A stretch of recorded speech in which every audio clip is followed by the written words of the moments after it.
लेकिन ये क्या, महल में पहुंचकर गरुड़ देखते हैं कि हनुमान तो उनसे पहले ही महल में प्रभु के सामने बैठे हैं। गरुड़ का सिर लज्जा से झुक गया। तभी श्री राम के रूप में श्री कृष्ण ने हनुमान से कहा कि पवनपुत्र, तुम बिना आज्ञा के महल में कैसे प्रवेश कर गए? क्या तुम्हें किसी ने प्रवेश द्वार पर रोका नहीं? हनुमान ने हाथ जोड़ते हुए सिर झुकाकर अपने मुंह से सुदर्शन चक्र को निकालकर प्रभु के सामने रख दिया। हनुमान ने कहा कि प्रभु, आपसे मिलने से मुझे क्या कोई रोक सकता है? इस चक्र ने रोकने का तनिक प्रयास किया था, इसलिए इसे मुंह में रख मैं आपसे मिलने आ गया। मुझे क्षमा करें। भगवान मंद मंद मुस्कुराने लगे। अंत में हनुमान ने हाथ जोड़ते हुए श्री राम से प्रश्न किया, हे प्रभु, मैं आपको तो पहचानता हूँ, आप ही श्री कृष्ण के रूप में मेरे राम हैं, लेकिन आज आपने माता सीता के स्थान पर किस दासी को इतना सम्मान दे दिया कि वह आपके साथ सिंहासन पर विराजमान है। अब रानी सत्यभामा का अहंकार भंग होने की बारी थी। उन्हें सुंदरता का अहंकार था, जो पल भर में चूर हो गया था। रानी सत्यभामा, सुदर्शन चक्र व गरुड़ तीनों का गर्व चूर चूर हो गया था। वे भगवान की लीला समझ रहे थे। तीनों की आंखों से आंसू बहने लगे और वे भगवान के चरणों में झुक गए। भगवान ने अपने भक्तों के अहंकार को अपने भक्त हनुमान द्वारा ही दूर किया। अद्भुत लीला है प्रभु की। गरुड़ घंटी का महत्व है। मंदिर के द्वार पर और विशेष स्थानों पर घंटी या घंटे लगाने का प्रचलन प्राचीन काल से ही रहा है। ये घंटे या घंटियां 4 प्रकार की होती हैं। 1. गरुड़ घंटी, 2. द्वार घंटी, 3. हाथ घंटी और 4. घंटा। गरुड़ घंटी छोटी सी होती है जिसे एक हाथ से बजाया जा सकता है। द्वार घंटी, ये द्वार पर लटकी होती है। ये बड़ी और छोटी दोनों ही आकार की होती है। हाथ घंटी पीतल की ठोस एक गोल प्लेट की तरह होती है जिसको लकड़ी के एक गद्दे से ठोककर बजाते हैं। घंटा, ये बहुत बड़ा होता है, कम से कम 5 फुट लंबा और चौड़ा। इसको बजाने के बाद आवाज कई किलोमीटर तक चली जाती है। हिंदू, बौद्ध, जैन और सिख घरों में आपको गरुड़ घंटी मिल जाएगी। हिंदू और जैन घरों में तो यह विशेष तौर पर गरुड़ के आकार की ही होती है। छोटी और बड़ी सभी आकार की यह घंटी मिल जाएगी। गरुड़ ध्वज, महाभारत में गरुड़ ध्वज था। प्राचीन मंदिरों के द्वार पर एक ओर गरुड़ तो दूसरी ओर हनुमान जी की मूर्ति आवेष्टित की जाती रही है। घर में रखे मंदिर में गरुड़ घंटी और मंदिर के शिखर पर गरुड़ ध्वज होता है। गरुड़ भारत का धार्मिक और अमेरिका का राष्ट्रीय पक्षी है। भारत के इतिहास में स्वर्ण युग के रूप में जाना जाने वाले गुप्त शासकों का प्रतीक चिन्ह गरुड़ ही था। कर्नाटक के होयसल शासकों का भी प्रतीक गरुड़ था। गरुड़ इंडोनेशिया, थाईलैंड और मंगोलिया आदि में भी सांस्कृतिक प्रतीक के रूप में लोकप्रिय है। इंडोनेशिया का राष्ट्रीय प्रतीक गरुड़ है। वहां की राष्ट्रीय एयरलाइंस का नाम भी गरुड़ है। इंडोनेशिया की सेनाएं संयुक्त राष्ट्र मिशन पर गरुड़ नाम से जाती है। इंडोनेशिया पहले एक हिंदू राष्ट्र ही था। थाईलैंड का शाही परिवार भी प्रतीक के रूप में गरुड़ का प्रयोग करता है। थाईलैंड के कई बौद्ध मंदिर में गरुड़ की मूर्तियां और चित्र बने हैं। मंगोलिया की राजधानी उलानबाटर का प्रतीक गरुड़ है। गरुड़ पुराण, गरुड़ नाम से एक व्रत भी है। गरुड़ नाम से एक पुराण भी है। गरुड़ पुराण में मृत्यु के पहले और बाद की स्थिति के बारे में बताया गया है। हिंदू धर्मानुसार जब किसी के घर में किसी की मौत हो जाती है तो गरुड़ पुराण का पाठ रखा जाता है। गरुड़ पुराण में 19,000 श्लोक कहे जाते हैं, किंतु वर्तमान समय में कुल 7,000 श्लोक ही उपलब्ध हैं। गरुड़ पुराण में ज्ञान, धर्म, नीति, रहस्य, व्यवहारिक जीवन, आत्मा, स्वर्ग, नरक और अन्य लोकों का वर्णन मिलता है। इसमें भक्ति, ज्ञान, वैराग्य, सदाचार, निष्काम कर्म की महिमा के साथ यज्ञ, दान, तप तीर्थ आदि शुभ कर्मों में सर्वसाधारण को प्रवृत्त करने के लिए अनेक लौकिक और पारलौकिक फलों का वर्णन किया गया है।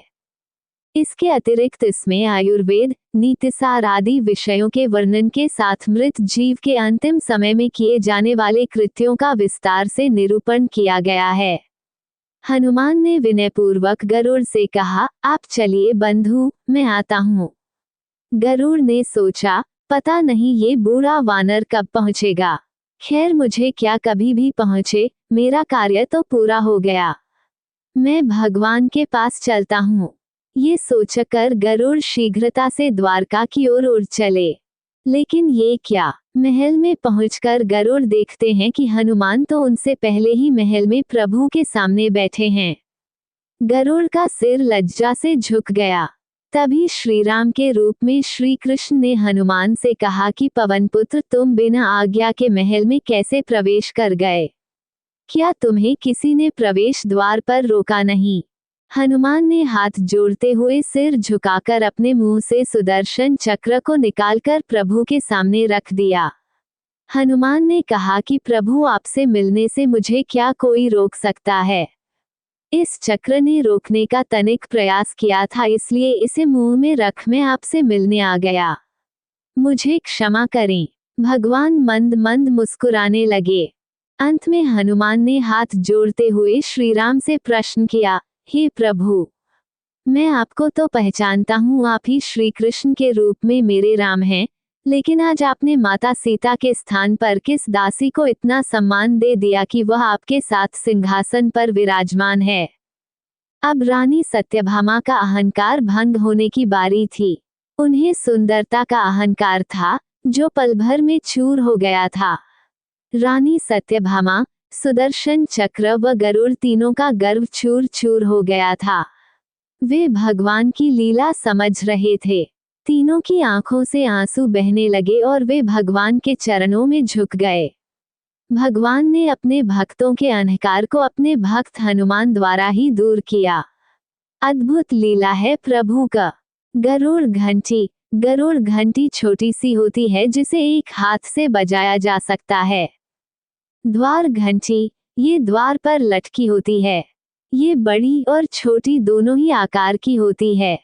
हाथ घंटी, पीतल की ठोस एक गोल प्लेट की तरह होती है जिसको लकड़ी के एक गद्दे से ठोककर बजाते हैं। घंटा, ये बहुत बड़ा होता है, कम से कम 5 फुट लंबा और चौड़ा। इसको बजाने के बाद आवाज कई किलोमीटर तक चली जाती है। हिंदू, बौद्ध, जैन और सिख घरों में आपको गरुड़ घंटी मिल जाएगी। हिंदू और जैन घरों में तो यह विशेष तौर पर गरुड़ के आकार की ही होती है। छोटी और बड़ी सभी आकार की यह घंटी मिल जाएगी।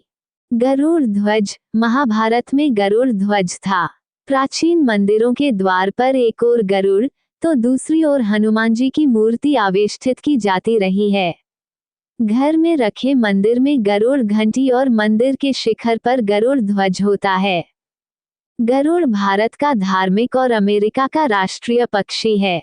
भारत के इतिहास में स्वर्ण युग के रूप में जाना जाने वाले गुप्त शासकों का प्रतीक चिन्ह गरुड़ ही था। कर्नाटक के होयसल शासकों का भी प्रतीक गरुड़ था। गरुड़ इंडोनेशिया, थाईलैंड और मंगोलिया आदि में भी सांस्कृतिक प्रतीक के रूप में लोकप्रिय है।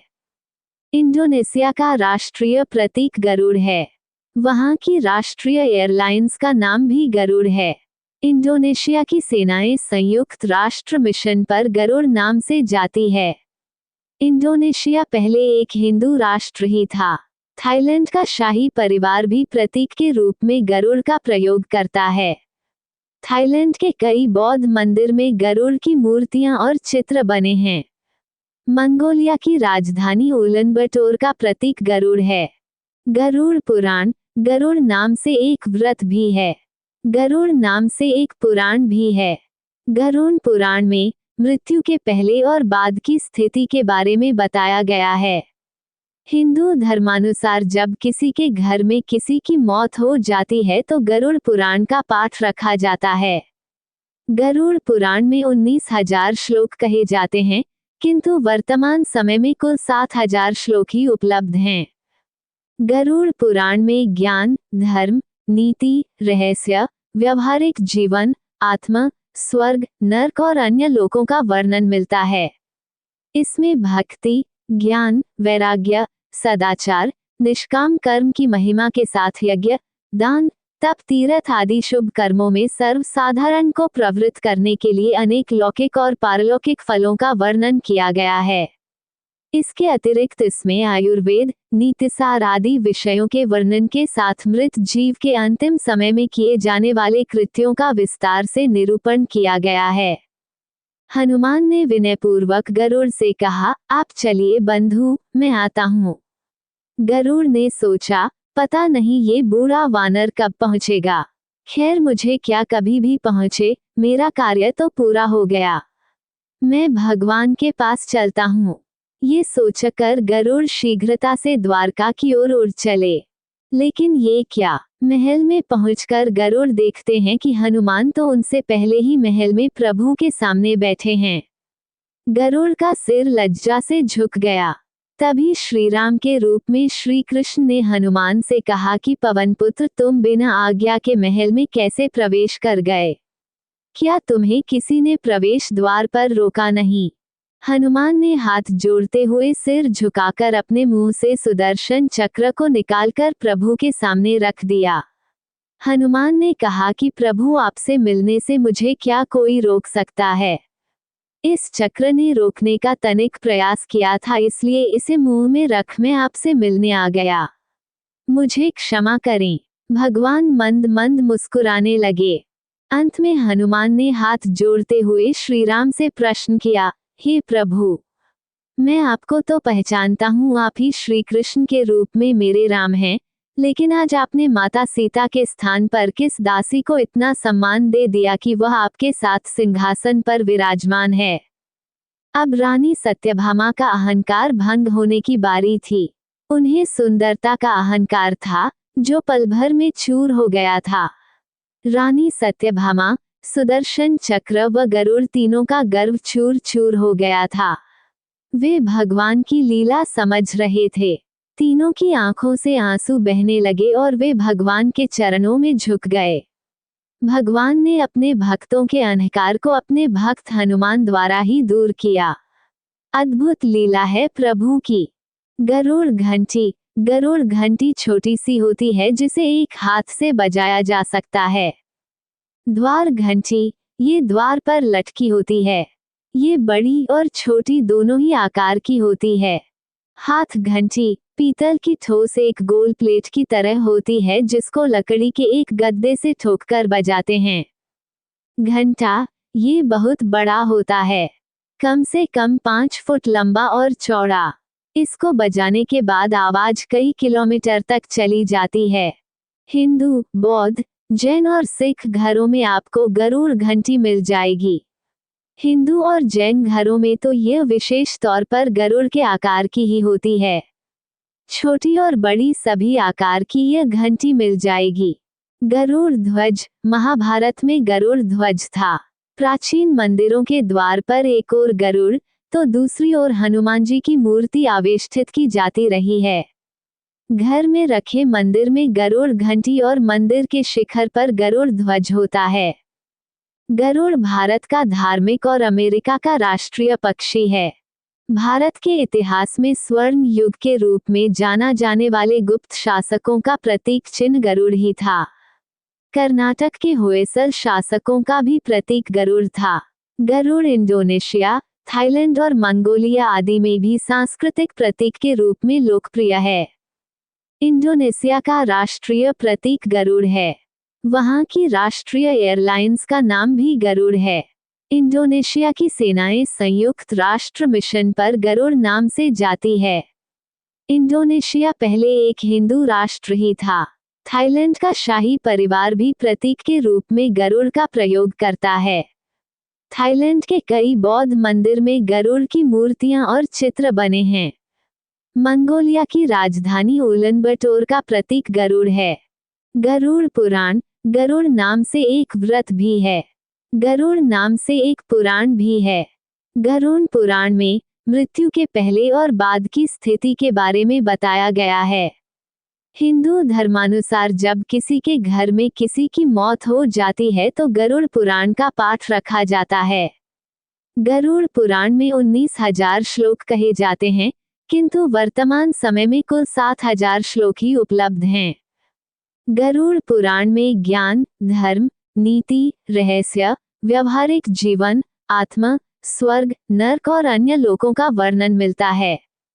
इसमें भक्ति, ज्ञान, वैराग्य, सदाचार, निष्काम कर्म की महिमा के साथ यज्ञ, दान, तप, तीर्थ आदि शुभ कर्मों में सर्वसाधारण को प्रवृत्त करने के लिए अनेक लौकिक और पारलौकिक फलों का वर्णन किया गया है।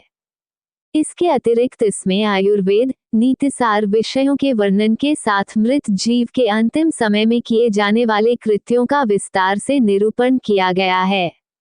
दोस्तों, आज का वीडियो यहीं तक है। आशा करता हूँ कि हमारा वीडियो आपको अच्छा लगा होगा। अगर वीडियो अच्छा लगा तो लाइक कीजिए, शेयर कीजिए, सब्सक्राइब कीजिए। अगले वीडियो में मिलेंगे।